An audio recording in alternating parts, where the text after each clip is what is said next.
এই বাইকের বা বাজাজ উত্তরা মোটরসের after sale service not up to the mark at all. তাদের আফটার সেল সার্ভিসটার প্রতি আরও বেশি কর্ডিয়াল হওয়া উচিত, আরও বেশি সিরিয়াস হওয়া উচিত, কিন্তু সেই জায়গাটায় একটা বিরাট ল্যাকিংস থেকে গেছে। স্প্যানগুলা, এই যে সেতুর এই স্প্যানগুলা কিন্তু বাংলাদেশের এই ডিজাইনের ফার্স্ট এভার এই ডিজাইন, এবং এটা খুবই ইউনিক ডিজাইন। দেখেন অনেক লোক এখানে ভিজিট করতে আসে এবং খুবই নান্দনিক দেখায় জিনিসটা, ডিজাইনটা খুবই নান্দনিক। এই যে 6 লেনের ব্রিজ কিন্তু বাংলাদেশে, this is first ever bridge in Bangladesh.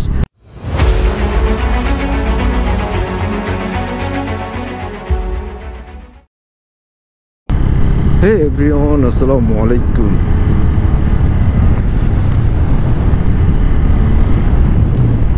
N160 বাইকটি আপনারা অনেকেই পছন্দ করেন, অনেকে সামনে দিয়ে একটা বেজি গেল, আপনারা খেয়াল করছেন কিনা? এটা সিরিয়াস একটা দুর্ঘটনার কারণ হতে পারত, কিন্তু সামহাও আমরা এটা কন্ট্রোল করছি। এখানে মোবাইল কোড মনে হয় দিছে, মোবাইল কোড দিছে, এখানে ওকে সিগন্যাল দিছে, হেলমেট নাই, কিচ্ছু নাই, সিগন্যাল দিছে। এটা দরকার, খুবই দরকার। আলহামদুলিল্লাহ সমস্যা হয়নি। আমার সামনে দিয়ে কিন্তু বেজি পড়ছিল। সামহাও আমি এটাকে ইঞ্জিন ব্রেক তারপরে সামহাও ট্যাকেল করছি। আলহামদুলিল্লাহ আল্লাহ পাক সেভ করছে আর কি। তো এগুলোই চ্যালেঞ্জ, হাইওয়ে রাইডিংয়ের এগুলোই চ্যালেঞ্জ। শিয়াল যেতে পারে, বেজি যেতে পারে, হোয়াটএভার। তো অনেকে আপনারা N160 নেবেন বলে আমার সাথে দেখা করছেন, অনেকে কথা হয়েছে, গতদিনও কথা হয়েছে। তো আপনাদের জন্য এই N160 বাইকের 6টি খারাপ দিক আজকে আপনাদের সাথে শেয়ার করব। আপনারা যারা N160 বাইকটি নিতে চান তো তারা এই 6টি বিষয় মাথায় রেখেই N160 বাইকটি নেবেন। ফার্স্ট অফ অল, আমি প্রায় সময় এই বাইকের অনেক ভালো দিক শেয়ার করি, কিন্তু আজকে আমি আপনাদের সাথে আপনাদের সুবিধার্থে আমি 6টা খারাপ দিক শেয়ার করব। ফার্স্ট অফ অল, এই বাইকটা আমি বলছি যে প্রায় 20,000 কিলো প্লাস চালিয়েছি, 2 বছর হলো বাইকটা চালাচ্ছি। তো এর মধ্যে এটা হলো প্রথম লটের বাইক। তো এই বাইকটাতে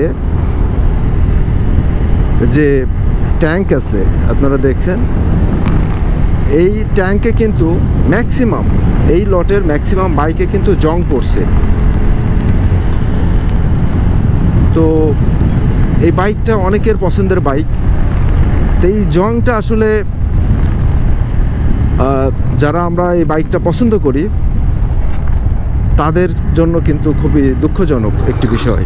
এরকম একটা প্রিমিয়াম বাইকের জং পড়ার বিষয়টি খুবই অনাকাঙ্ক্ষিত এবং আনএক্সপেক্টেড।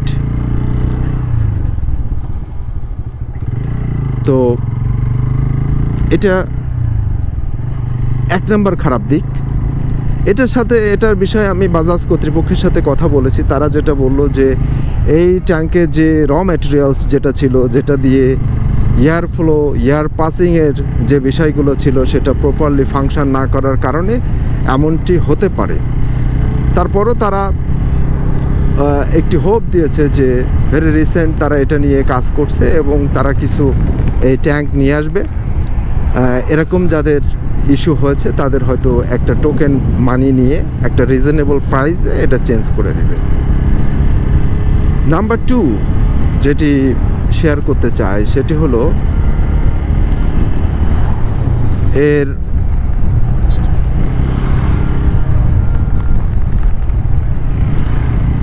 যে স্পেয়ার পার্টস যেগুলো দরকার হয় সেগুলা অনেক বেশি এক্সপেন্সিভ, অনেক বেশি এক্সপেন্সিভ। কোন দিক যাবে নিজেই জানে না। এবং এই বিষয়টা একটা জিনিস খুবই, এই বিষয়টা বাজাজের আমলে নেওয়া উচিত। সেটা হলো যে ধরেন সাপোজ একটা আইটেমের কথা বলি, যে এয়ার ফিল্টার আপনি যদি শোরুম থেকে নেন তাহলে নেবে 1250 টাকা, এর আশেপাশে হবে। কিন্তু আপনি সেম প্রোডাক্টটাই আপনি যদি থেকে নেন, থার্ড পার্টির কাছ থেকে নেন, এই যে যশোরে যেসব অনলাইন শপ যেগুলো আছে স্পেয়ার পার্টস বিক্রি করে, সেখান থেকে আপনি যদি নেন তাহলে সেটার দাম কিন্তু আপনার 420 টাকা থেকে 450 টাকার মধ্যে আপনি নিতে পারবেন এয়ার ফিল্টার। হয়রাজ আপনি শোরুম থেকে নিলে 1250 কি তার আশেপাশে নিবে আর কি। একটা আইটেমের এক্সাম্পল দিয়ে আপনাদের বিষয়টা বোঝানোর চেষ্টা করলাম।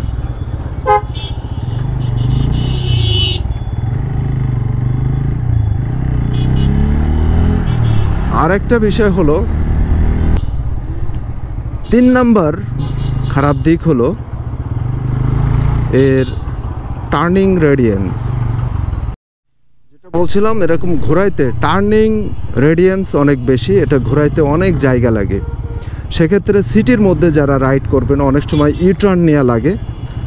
তো সেক্ষেত্রে এটা আপনারা একটা ডিফিকাল্টিস, একটা প্রবলেম ফেস করবেন। তারপরে যদি আপনি ইউজ টু হয়ে যান সেটা আলাদা জিনিস, কিন্তু প্রথম এটা আপনাদের জন্য ডেফিনেটলি একটা সমস্যার কারণ, টার্নিং রেডিয়েন্স। 4 নাম্বার যে খারাপ দিকটা আমি শেয়ার করব সেটা হলো এর ইঞ্জিন অয়েল লাগে হলো 1300 ml। আপনি প্রথমবার যদি ইঞ্জিন অয়েল চেঞ্জ করেন তাহলে ডেফিনেটলি আপনার 2 লিটারের 2টা ক্যান কিনতে হবে। 2টা ক্যান কিনে আপনি 1 লিটার একটা ফুল ইউজ করবেন, আর একটা থেকে 300 ml, অলটুগেদার 1300 ml আপনাকে ইউজ করতে হবে।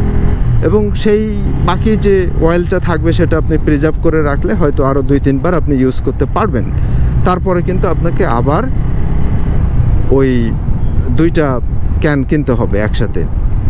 এবং সবথেকে ইন্টারেস্টিং হলো, মানে বিড়ম্বনার বিষয় হলো যে আপনি চেঞ্জ করতে গেলে ওই 2টা ক্যানই আপনাকে ক্যারি করে নিয়ে যাইতে হবে এবং বাকিটা আবার আপনাকে ক্যারি করে বাসায় নিয়ে আসতে হবে।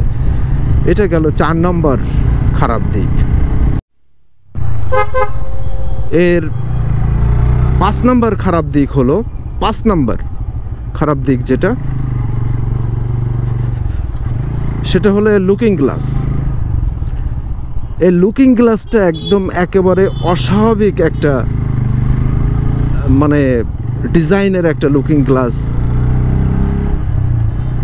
তারা ডিজাইন করছে, যেটি 2 সাইডে এটা অনেক জায়গা।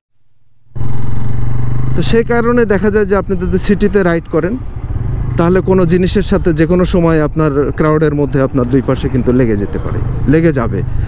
সে কারণে আমার এই 2টা কিন্তু এটা আফটার মার্কেট এটা লাগানো, এটা NS এর লুকিং গ্লাস, খুবই কম্প্যাক্ট, খুব দেখতে ভালো। এটি কিন্তু পরে আমি ওটা ফালাই দিয়ে আমি কিন্তু এটা লাগিয়েছি। এটার প্রাইস কত, 650 থেকে 650 মতো নিয়েছে। এটা কিন্তু আমি চেঞ্জ করে ফেলছি। তো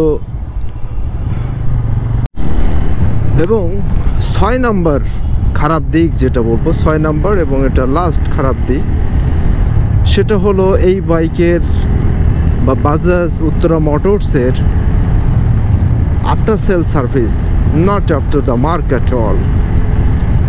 তাদের আফটার সেল সার্ভিসটার প্রতি আরও বেশি কর্ডিয়াল হওয়া উচিত, আরও বেশি সিরিয়াস হওয়া উচিত, কিন্তু সেই জায়গাটায় একটা বিরাট ল্যাকিংস থেকে গেছে।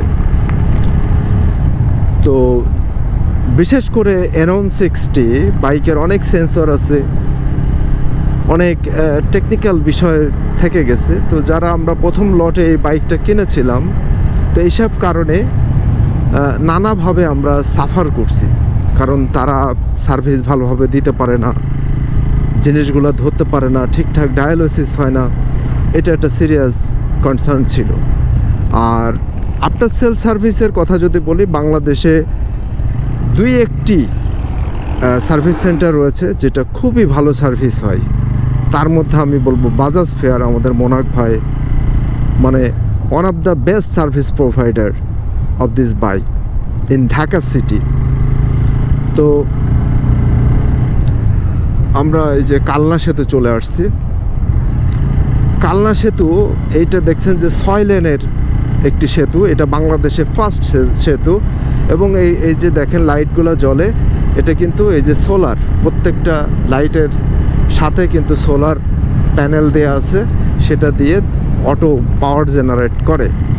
আর এই যে স্প্যানগুলা এই যে সেতুর এই স্প্যানগুলা কিন্তু বাংলাদেশের এই ডিজাইনের ফার্স্ট এভার এই ডিজাইন, এবং এটা খুবই ইউনিক ডিজাইন। দেখেন অনেক লোক এখানে ভিজিট করতে আসে এবং খুবই নান্দনিক দেখায় জিনিসটা, ডিজাইনটা খুবই নান্দনিক। এই যে 6 লেনের ব্রিজ কিন্তু বাংলাদেশে this is first ever bridge in Bangladesh.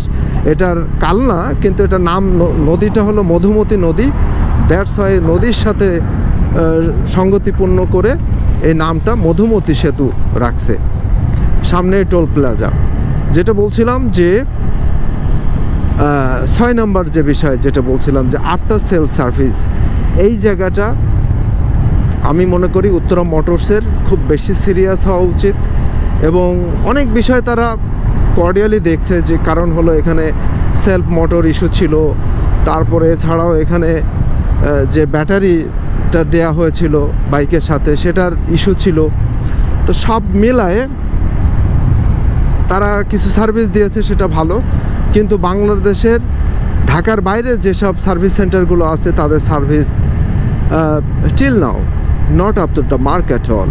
তো এই জায়গাটায় আমি মনে করি যারা এই বাইকটা কিনবেন তারা এই যে 6টি বিষয় বললাম, পয়েন্ট বললাম, এগুলো মাথায় রেখে আপনারা যদি কেনেন তাহলে আপনারা, আমি মনে করি যে এই জিনিসগুলো আপনাদের সামনে আসলে আপনারা সেটা ইজিলি টেক ওভার করতে পারবেন। তো আমি মনে করি এই ভিডিওটি সবার জন্য ইউজফুল হয়েছে। আপনাদের যারা এই N160 বাইকটি কিনতে চান তাদের জন্য ডেফিনেটলি এটা হেল্পফুল হবে। তো আমাদের এই ভিডিওটি যদি ভালো লাগে তাহলে লাইক কমেন্ট করতে পারেন, আর আমাদের চ্যানেলে নতুন হয়ে থাকলে ডেফিনেটলি আমাদের চ্যানেলটি সাবস্ক্রাইব করবেন। টোল দিব এখানে মধুমতি সেতু টোল প্লাজা।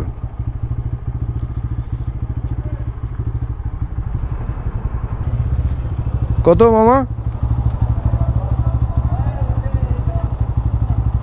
10 নেন।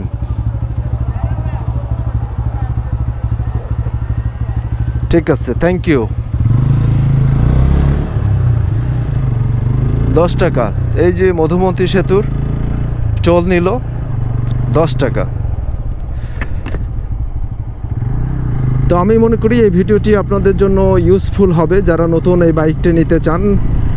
তো ভিডিওটি যদি ভিডিওটির কোনো কিছু যদি আপনাদের ভালো লাগে তাহলে লাইক কমেন্ট করতে পারেন, আর আমাদের চ্যানেলে নতুন হয়ে থাকলে আমাদের চ্যানেলটি সাবস্ক্রাইব করতে পারেন। সবাই ভালো থাকবেন এবং ভালো রাখবেন। আসসালামু আলাইকুম।